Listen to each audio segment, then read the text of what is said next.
I want to talk to you about why now, in January of 2026, is the best time ever to build a bootstrapped SaaS product business.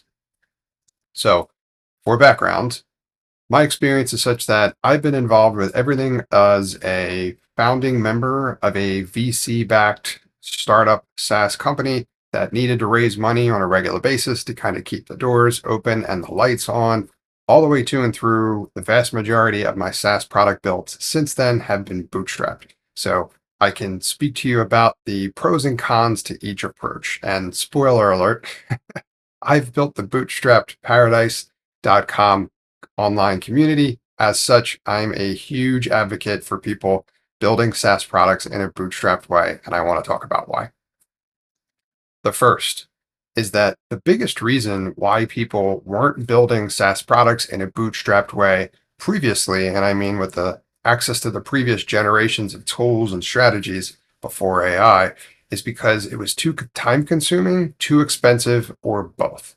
When I say that, what I mean is the engineering work. Having to do all that engineering work manually, especially if you didn't have a significant technical skill set or acumen yourself, where you could build it yourself, it just was very expensive in both time, cost, and or both.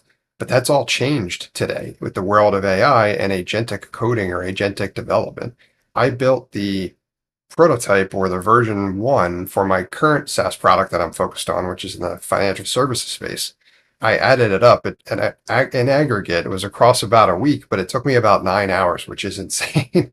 The time it used to take me to build something like that before would be at minimum months. And I'm talking like 3 to 6 months to get a version one out there. So these tools are so capable these days, they cut down the cost and the time dramatically, which means that you no longer have to manage that burden if you figure out how to use these tools appropriately. The second, and this is important based on probably the outcome you're probably thinking of for the reason why you want to build a SaaS product business. More than likely, if it isn't just a hobby, and that's of course okay, but a lot of the folks I'm helping and coaching, they're looking to do so to eventually supplement probably their primary income, maybe replace that altogether and or turn their quote unquote, side hustle or whatever it is they want to do with a SaaS business into a full-time thing. They'd ideally like to replace that income if they could. So all they need is to be able to essentially run their SaaS business full-time.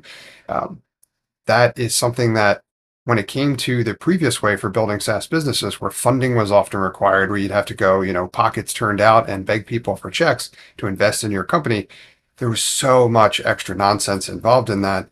And it was one where if you ultimately did get a check from someone, they took a big chunk of equity out of your company, obviously, because that was why they were investing, right? They were hoping at some point further down the road, you will probably sell this business and they're going to receive a 10x return on their investment, or at least that's the theory. That's why they were investing in it. So nowadays, that's just not necessarily required for the reasons that I mentioned. And if one of your objectives, like mine, is to kind of supplement my income, do this full time, which is what I do now, because that I've been lucky and that's gone well enough. The When you are bootstrapping as opposed to raising funding, you can ultimately, because you don't have a bunch of other folks with their hands in the cookie jar, so to speak, you don't have or need a ton of additional equity partners. You can keep all of the proceeds from all of your efforts and all the time that you're investing in building the business for yourself, right? And that helps you get that much closer to your financial goals that much sooner. So besides the other benefits financially, you can maintain all the proceeds for yourself, and or if it comes time where you have an opportunity to sell your product business because you've attracted some form of buyer, you can sell that business for a lot less and you can keep a lot more because you're not splitting up, you're not divvying up ultimately what it's going to be worth in the end. So from a financial perspective, again, if you can manage all this yourself in a bootstrap way, it makes a ton of sense. The third one, and this is a big one from my perspective as well too, because again, I've built SaaS product businesses, both myself as a founder and as a member of a founding team with investors, is you can maintain control and creative direction of where you want to go with your business.